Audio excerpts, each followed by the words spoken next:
baru menjalani sebuah ujian.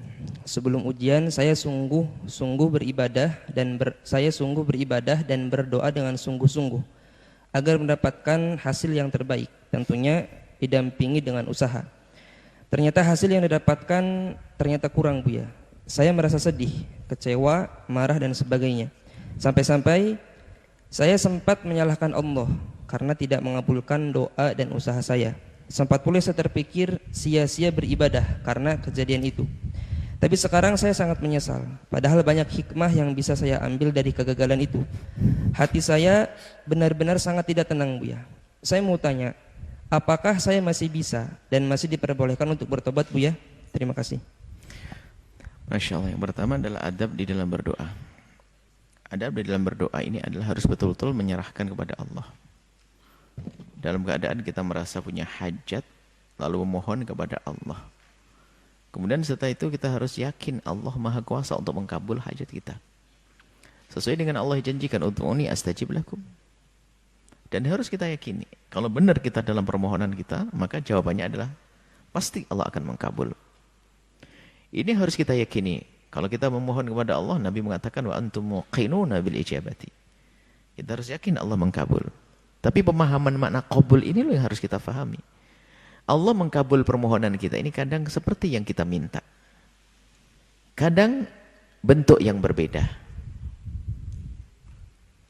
Kadang dikabul spontan seperti apa kita minta. Yang kedua, kadang dalam bentuk yang berbeda. Kadang ditunda nanti di akhirat. Ini pengkabulan doa.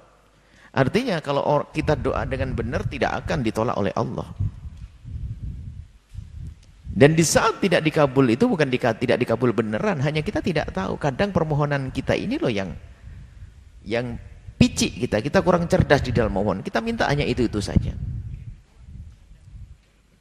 Kita minta duit, tidak minta yang lainnya. Tidak minta yang lebih besar lagi. Ya karena kita mintanya yang ringan-ringan, Allah tidak kasih. Terus diganti Allah yang lebih berat lagi.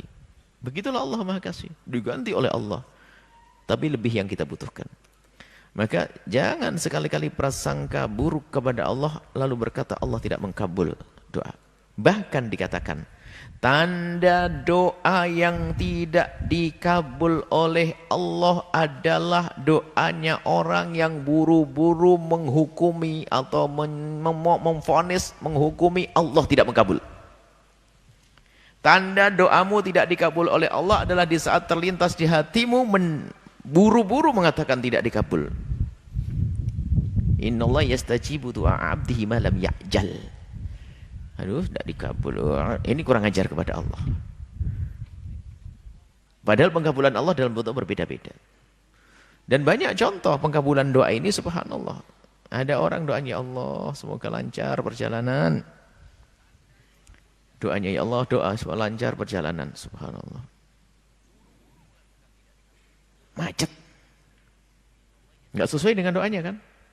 Macet. Macet. Setelah macet, ya Allah. Ketinggalan pesawat ya. Sedih kehilangan uang tiket, Masya Allah. Pesawat nomor ini. Tak tanya apa. Beberapa jam kemudian ada berita. Pesawatnya jatuh. Ayo. Kira-kira yang macet tadi jadi bersyukur atau tidak? Ya Alhamdulillah saya kok macet. Kalau tidak macet naik pesawat. Saya tanya. Nah, ada banyak hal-hal yang semacam itu. Biarpun ini sebuah contoh gambarannya itu. Kadang ada yang Allah tunda tapi untuk kebaikan kita. Makanya bangunlah husnudzon di saat Allah tidak mengkabul doa Anda saat itu mungkin telah dikabul dengan yang lainnya atau akan ditunda untuk yang lebih baik atau aku belum pantas menerima itu semuanya. Jangan sekali-kali mengatakan Allah tidak mengkabul. Apalagi marah-marah seperti Anda lakukan. Adapun masalah pintu maaf Allah luas. Allah Maha Kasih, Ghaffar, Tawwab. Maka tinggal Anda mengadu kepada Allah dan jangan diulangi dosa itu. Dan ingat fahami makna ini supaya tidak masuk wilayah menyalahkan Allah, wilayah menuduh Allah, wilayah mengatakan Allah tidak mengkabul doa. Jangan. Jadi Anda bertobat, menyesal, Allah Maha Pengampun dan Allah Maha Luas dengan pengampunannya. Jangan ragu menghadaplah kepada Allah. Dan setelah itu bangun husnudzon kepada Allah. Wallahu a'lam bishawab.